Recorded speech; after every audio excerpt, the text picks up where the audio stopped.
sure yet, but I'm for ya.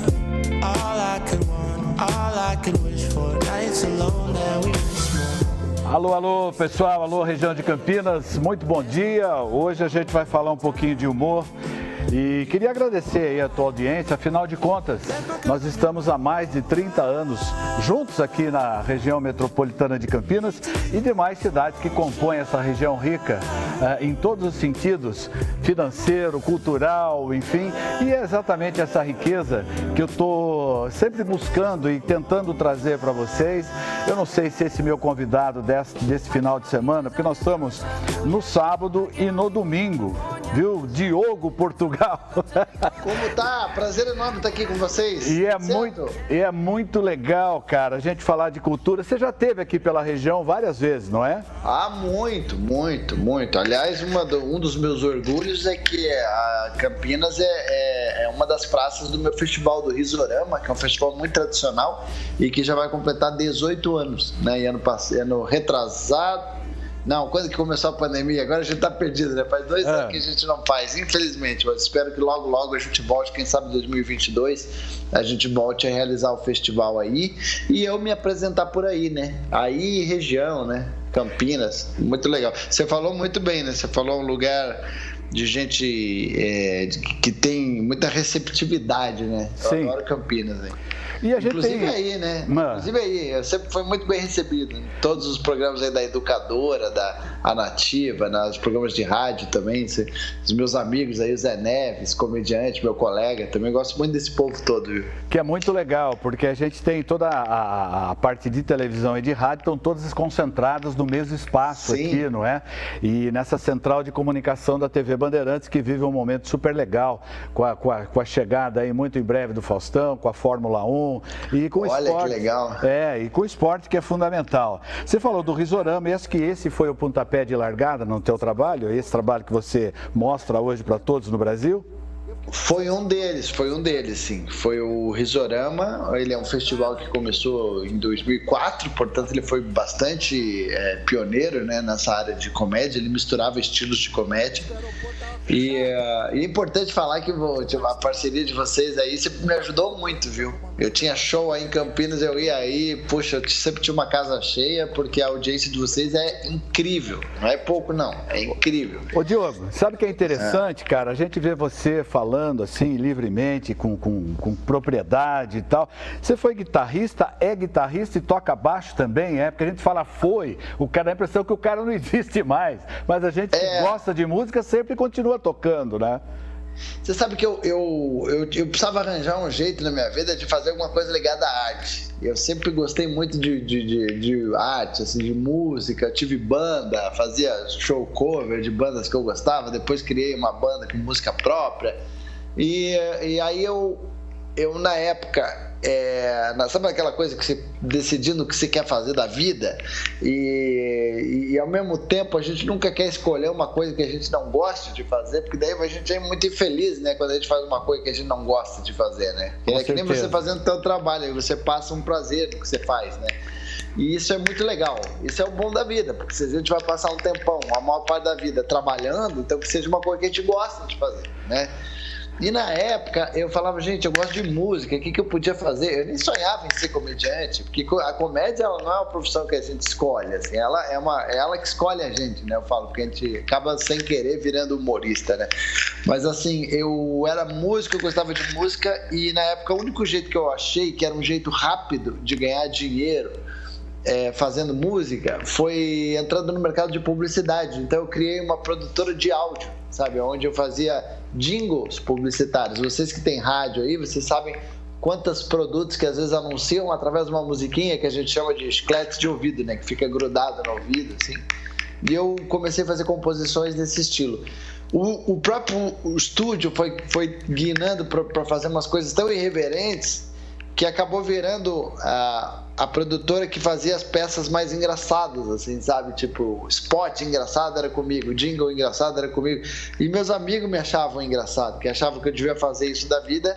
Você começa a ouvir muito, começa a acreditar E aí vira comediante, aí é irreversível. Aliás, na tua atividade, a informação ela é fundamental, você está atualizado com os assuntos, ter uma noção verdadeiramente global de tudo que acontece à sua volta, é fundamental para você criar os textos, enfim. Mas antes de eu partir para esse lado, eu queria saber, você falou em música, eu queria saber quais foram as suas referências musicais, que a gente ouve alguém, a gente olha, gosta e quer fazer igual. Você, qual é o teu caso? O meu sonho era... Eu sempre gostei de rock, né? Era banda de rock. Eu cheguei, na época, até a abrir shows para bandas que eu era fã, né? Então ali já foi uma certa conquista, né? Hoje eu vejo alguns comediantes de stand-up que estão começando, eles falam, cara, não acredito que eu estou dividindo palco com você. Eu tive essa experiência com bandas que eu admirava muito. Eu abri o show nos anos 80, que eu era novinho, né? Eu tinha coisa de 16 anos. E eu abri show de RPM em Curitiba, abri show de Titãs, bandas que eu gostava muito. Depois, a banda não virou muito, eu fui morar nos Estados Unidos, isso me abriu muita cabeça, né? Eu fui morar nos Estados Unidos, foi uma oportunidade que apareceu e eu saí da banda. Aí eu fui substituído por outro baixista que era 1000 vezes melhor que eu. E aí eu nessa volta tentei várias coisas da minha vida, até guia de excursão eu fui. Eu era muito distraído, eu perdi os passageiros no parque. Ou seja, resumindo, tudo que eu quis fazer de uma forma séria na minha vida era meio engraçado. Então eu não podia escolher outra profissão, eu tinha que ser alguma coisa que fosse engraçada. E acabei sendo meio que o pioneiro de humor em Curitiba. Eu sempre falo que eu fui muito desincentivado, né? Porque todo mundo falava, pô, mas Curitiba, ninguém vai rir, né? Entendi. Cidade fria, né? Você sabe que eu tô aqui assistindo você, né? Eu não tô conversando com você, porque é muito interessante, cara. A gente te vê constantemente, você tem esse privilégio, porque muitas vezes você faz um trabalho interessante no paralelo alheio à televisão, enfim, hoje a gente tem o recurso da internet e você faz um trabalho legal em ambas, nas plataformas, na televisão, enfim. Ó, nós vamos fazer o seguinte, Aliás, uma das coisas que eu tenho muito orgulho por exemplo, aquele quadro do Faustão, era o Pistolão do Faustão, quando eu fui a primeira vez, já que a gente está falando do Faustão, que é a grande novidade da Band agora. O Faustão, aquele quadro de piadas, Quem Chega Lá, foi inspirada numa vez que eu fui lá e deu muito certo. Sensacional, muito bom. O diretor falou para mim, Diogo, esse teu quadro deu tanto certo que a gente está pensando em abrir o leque para uma coisa mais, vamos criar um negócio chamado Quem Chega Lá e tal. E eu tenho muito orgulho disso. Bacana. Olha, Diogo, eu vou pedir licença a você e ao telespectador, nós vamos um pequeno break, daqui a pouquinho nós estamos de volta. Hoje eu estou conversando aqui com um dos principais nomes, não é, do stand-up brasileiro, nosso querido Diogo Portugal, falando um pouquinho mais sério, mas daqui a pouco a gente já vai esculhambar tudo aqui, porque eu quero saber mais coisas dele. Bora. Nós vamos e voltamos. Até já.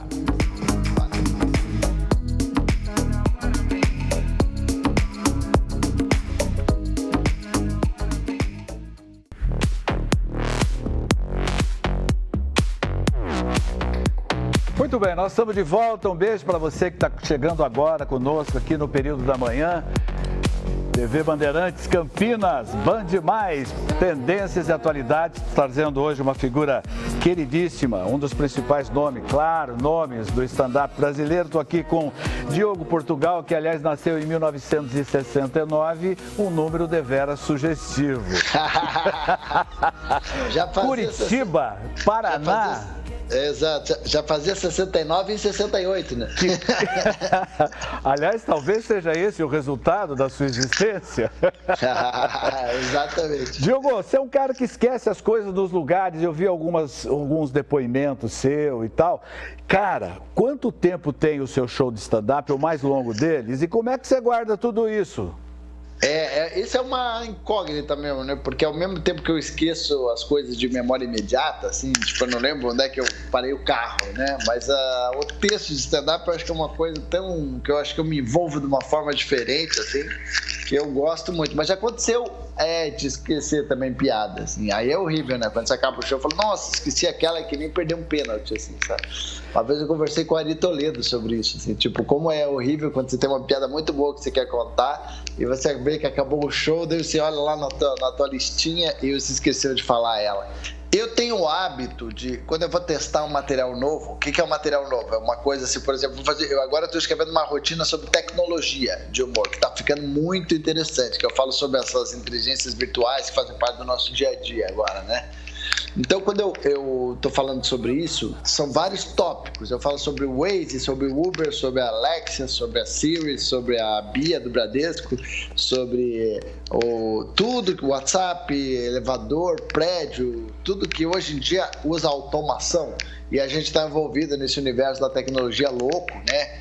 Onde a tecnologia vem para ajudar e a gente está ficando cada vez mais burro. Essa é a premissa do texto, certo? Uhum. Então, é muito interessante, porque como ele é um material novo, às vezes eu faço ele inteiro e falo, puxa, hoje eu esqueci aquela no telefone. Às vezes eu faço ele inteiro e falo, puxa, hoje eu esqueci aquela da Way. Porque são vários tópicos. Então, às vezes, o que eu faço? Às vezes eu coloco uma dáliazinha pequena no banquinho do teatro, assim. Olha, os textos, normalmente, você já traz na cabeça, como você está aí escrevendo e tal. Mas, às vezes, a reação da plateia, muitas das vezes, né, que a gente sabe que o Brasil, a extensão territorial desnecessária a gente ficar chovendo no molhado aqui, mas cada região tem uma postura, tem um tipo de humor próprio, característico, e essa sua linguagem é uma linguagem mais universal, porque ela fala do nosso dia a dia. Quando você percebe que a plateia não está gostando, o Ari Toledo, eu sei que ele muda o roteiro. E você tem essa prática também ou não? A gente tem que ter um plano B. O comediante, isso é o bom de você fazer muito. Porque quanto mais você... eu já vi isso, tanto comediantes americanos que eu admiro muito falarem, quanto comediantes brasileiros, como você falou do Ari Toledo e tal. A prática faz com que você vai adquirindo uma certa musculatura, né? Que nem academia. Você vai fazendo e você vai aumentando o teu leque de planos B, né? Uhum. Então, quantas vezes que eu já fiz show para empresa, por exemplo, assim, você vê que certo material não estão rindo muito, ou está muito pesado, ou os casais estão com as senhoras e não querem piada de palavrão, assim. Então, você vai consertando o avião em pleno voo, retoma, pega aqui. A experiência me ajudou muito com isso. Antigamente eu errava e era irreversível, assim, não tinha volta, sabe? E é muito ruim quando você perde a plateia. O comediante, eu falo que o humor, depois de saltar de paraquedas, o humor é um dos trabalhos mais de risco que existe. Você pode fazer, pode dar muito certo, pode dar muito errado. Porque fazer chorar é fácil, né? Você chega a mãe do cara e tá tudo certo. Agora, para fazer rir, você tem toda a razão. Às vezes a plateia não tá afim, às vezes a plateia é difícil. Né? Eu brincava com isso, né? Curitiba falava para mim, mas você vai fazer humor em Curitiba? Humor é coisa do Nordeste, do Ceará. Aqui ninguém vai rir. Eu falo assim, poxa, eles tinham razão, que realmente ninguém ri. Diogo, nós temos um quadro interessante semanal aqui, eu vou pedir licença a você. Aliás, eu queria te convidar para assistir junto comigo aqui. O quadro se chama Filosofia em Pauta. Nós vamos voltar daqui a pouquinho com o Diogo Portugal. Enquanto isso, nós ficamos com o Fernando Moraes. Nós vamos e voltamos.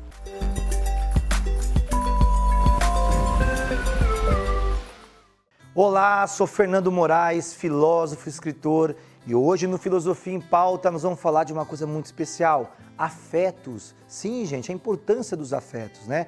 Diferente de que muita gente acha que afeto é carinho, ternura, tem uma composição muito mais conceitual na filosofia. Tantos e tantos filósofos falaram, se debruçaram sobre os afetos, né? Baruch de Spinoza falou muito sobre o conceito de afeto no verbo afetar, né? É tudo aquilo que nos afeta de alguma forma. Existem também, além dos afetos positivos, também existem os afetos negativos. Sim, aquilo que nos afeta de forma negativa, né? Que a gente sente mal, e é importante identificar isso. E afeto é uma palavra que, por mais que tem todo um sentido, né? De ternura em volta dele, mas também é importante refletirmos sobre como nós nos sentimos, como nós externamos nossa afetividade. O próprio Nietzsche, né, na sua obra Genealogia da Moral, discordando de Arthur Schopenhauer, né? Quando Arthur Schopenhauer dizia assim, mas os afetos, as paixões, elas anulam a nossa capacidade de produzir intelecto, de raciocinar.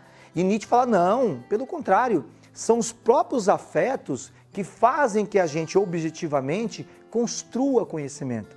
Nietzsche até brinca, né, numa crítica a Schopenhauer, que aquilo que Schopenhauer produzia era uma castração do intelecto. E, na verdade, para Nietzsche, o afeto, o sentido, aquilo que a gente consegue transcender para as pessoas, né, aquilo que de forma impacta a vida das pessoas, é o que faz a gente produzir, é o que faz a gente construir conhecimento de fato. Então, na perspectiva de Nietzsche, gente, é muito importante a gente refletir. Afeto para nos afetar e afetar o mundo à nossa volta, para que a gente possa esperançar dias melhores. Tchau, pessoal! Daqui a pouquinho a gente volta no terceiro bloco com mais Diogo Portugal para a gente poder saber um pouquinho mais da carreira dele, enfim, tá muito legal esse papo. Deixa eu dar um recado importante aqui, ó. Se o que você está procurando é saúde de qualidade por um preço que você pode pagar, então você acabou de achar, viu? Cartão de Todos, um cartão danado de bom. Olha só, com ele você tem consultas com clínico geral por R$ 24,00 e nas demais áreas R$ 32,00 em mais de 270 clínicas em todo o Brasil, além de descontos de até 40% em medicamentos e preços especiais em exames e dentistas. Bom demais, né? Então anota aí o número que está aparecendo aqui embaixo ou aponte a câmera para o QR Code que está na tela, para sua família ter um atendimento médico que merece. Não é à toa que o Cartão de Todos é o maior cartão de descontos do Brasil. Consultas, exames, medicamentos a preços incríveis e descontos também em educação, lazer e muito mais. Cartão de Todos, juntos podemos mais.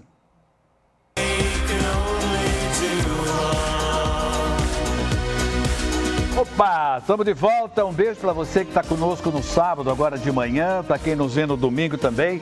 Hoje, gostosamente, nós estamos recebendo aí o talento, a inteligência e a capacidade inquestionável, artisticamente falando, de Diogo Portugal. Falando nisso, Diogo, como é que é participar lá, ter um quadro na Praça Nossa, numa história que começa lá no final dos anos 50, início dos anos 60, com o Manuel de Nóbrega e hoje, brilhantemente, ao longo de trocentos anos aí, conduzido pelo Carlos Alberto de Nóbrega. O que você sente quando você senta ali, cara? É uma honra, né, cara? Pra mim é uma honra. Assim, às vezes o Carlos Alberto, às vezes eu tô de boa, se o Carlos Alberto me liga, assim, pra falar de um assunto, eu falo assim, caramba, eu não acredito que o Carlos Alberto tá me ligando. Uma pessoa que eu via, a pessoa que eu via a vida inteira, né, assistindo, assim, e tal.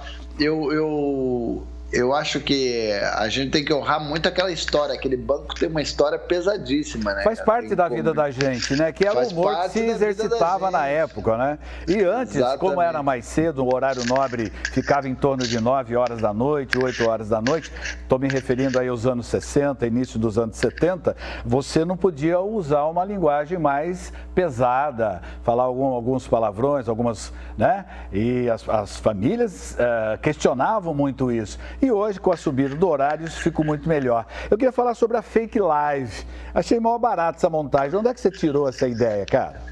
Essa ideia foi o seguinte, na pandemia, nós comediantes não podíamos trabalhar, a gente não conseguia trabalhar, a gente não conseguia fazer show de humor porque os teatros estavam interditados, a gente não conseguia trabalhar porque a gente depende da aglomeração e a gente começou a trabalhar no modo híbrido, né, que é muito difícil para o comediante, você tem que fazer um evento online, assim, da forma que a gente está aqui, eu faço uma piada aqui, às vezes você não sabe se 300 pessoas que estão te vendo online, se elas estão rindo ou se não estão rindo e tal. E quando eu via que a pandemia estava assim, aquele momento alto do lockdown, estava todo mundo trancado em casa, eu comecei a ver que as redes sociais estavam tomadas por lives, né? Era só gente ao vivo, eu falava, tá todo mundo ao vivo, né? Mas é uma pandemia, eu até brincava, eu falava ao vivo até quando, né? E aí eu falei, já sei, cara, eu vou satirizar isso, eu vou fazer lives com pessoas que jamais fariam lives comigo. Aí tive essa sacada aí de fazer um quadro chamado Fake Live, onde eu fazia entrevistas falsas com várias celebridades, políticos, jogador de futebol. E a reação deles? São mais de 40 fake lives. Depende, tem reações boas, tem gente que não liga, que acha legal, e tem gente que me processou. A tua passagem pelo Luciana by Night, até onde isso protagonizou e colocou você no mercado brasileiro na questão de televisão e de popularidade?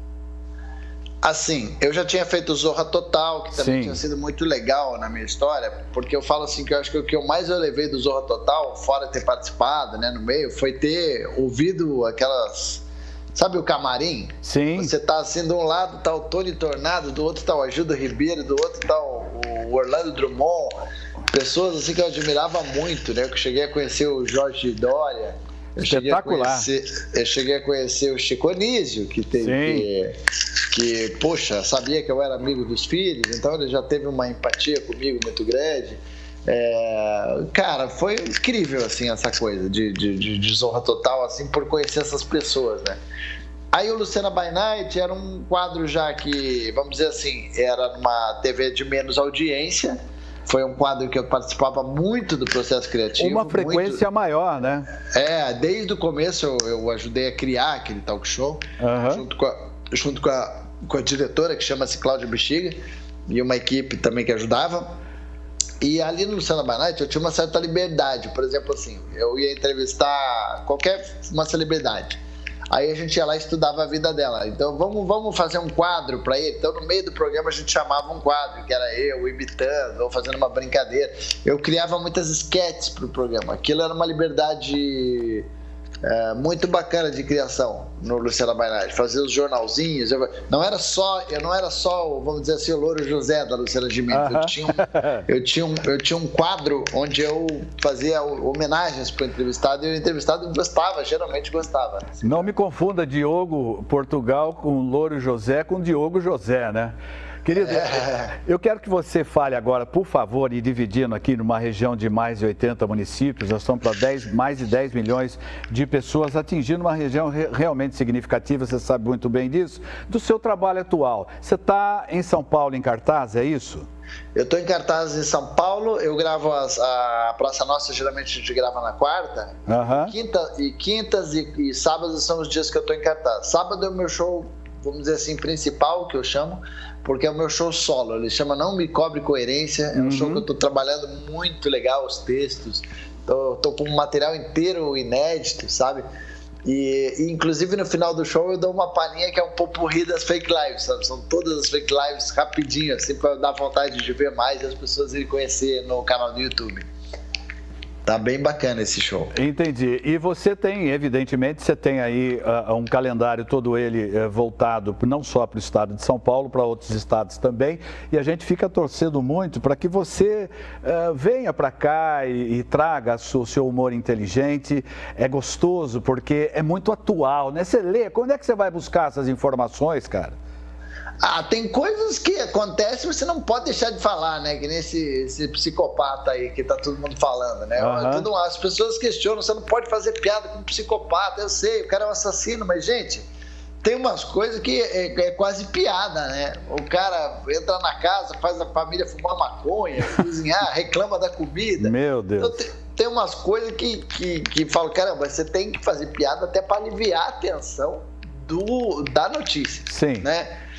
Essa semana eu falei muita coisa, fiz a piada até com o Faustão. Então vamos lá, uma do Faustão, vai, essa que você... Não, do Faustão pô, até maldade, que o Faustão é meu, como é que eu vou chamar assim, meu mentor, né? Teu padrinho. Meu padrinho, só aconteceu de eu estar na comédia por causa dele, eu tenho esse reconhecimento. Mas eu brinquei assim, puxa, a Globo tirou o Faustão do ar sem deixar ele falar nada, né? Para entender como é que os convidados se sentiam. Para bom entendedor, né? Basta o silêncio. Ô, louco, bicho! Não, Faustão é gente boa demais. Diogo, do nosso festival, Oi. Nosso tempo, infelizmente, está terminando e eu queria rapidamente que você me dissesse qual é a luz que você enxerga lá para frente quando fala na tua carreira. O que você espera disso? Qual é o futuro do stand-up no Brasil? Enfim, que análise você faz? Cara, eu acho assim, cara, a gente tem que estar cheio de... A gente tem que estar sempre com os próximos projetos na gaveta, né? Eu sou um cara que eu tenho muita coisa na gaveta. E isso me deixa até frustrado, porque tem coisa que tá na gaveta, passa o time, eu não fiz. E você é meio malabarista, que você tem que segurar todos os pratos, né? Eu tenho muita vontade de escrever uma série, eu tenho muita vontade de escrever um filme, a gente tá ali com a minha equipe. Eu estou criando agora um podcast. Eu tenho um estúdio aqui que fica aqui ao lado da minha casa, onde eu faço produções de conteúdo, onde eu faço... Agora o meu estúdio de podcast está ficando pronto e está ficando muito legal. Então são várias coisas, né? Uma delas que eu estou agora no momento, para ser mais direto, é o meu livro, que eu estou escrevendo um livro sobre stand-up. Já plantou a árvore já ou não? É o filho, o livro e a árvore. Nessa sequência, o que você já tem pronto aí? Tem 3 coisas. Livros eu já tenho vários escritos. Ok. Até porque eu já compro escrito, né? Árvore. Eu plantei várias, daí a polícia bateu lá em casa. E o filho, já falou com a Ana aí ou não? E o filho, eu tenho uma menina já tenho uma menina. Maravilha. Mas eu brinco que se criança fosse tão bom, não ia ter tantas maneiras da gente evitar, né?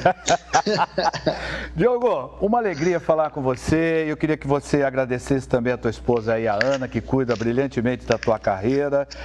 Muito obrigado. Eu espero vê-lo pessoalmente em outras oportunidades. E muito obrigado e muito sucesso na tua vida, viu? Você é uma pessoa verdadeiramente muito especial. Obrigado demais. Eu quero só rapidamente fazer um convite para os espectadores aí da Band, aproveitando essa audiência maravilhosa, que é o seguinte: se inscrevam, por favor, no meu canal do YouTube, porque toda semana tem um vídeo novo. As redes sociais são todas @Diogo Portugal, é fácil de se inscrever. Espero que vocês me sigam lá também. E eu posso agradecer meu patrocinador? Fica à vontade, fica à vontade. Porque eu agradeço porque o saco do chefe é o corrimão do sucesso, né? Então, o Grupo Madeira, o Restaurante Madeira, tem aí em Campinas, inclusive. Se você não conhece, você é meu convidado, eu faço questão de te levar lá uma hora. Espetacular. Bom final de semana para todo mundo e a semana que vem tem mais, se Deus quiser. Até lá.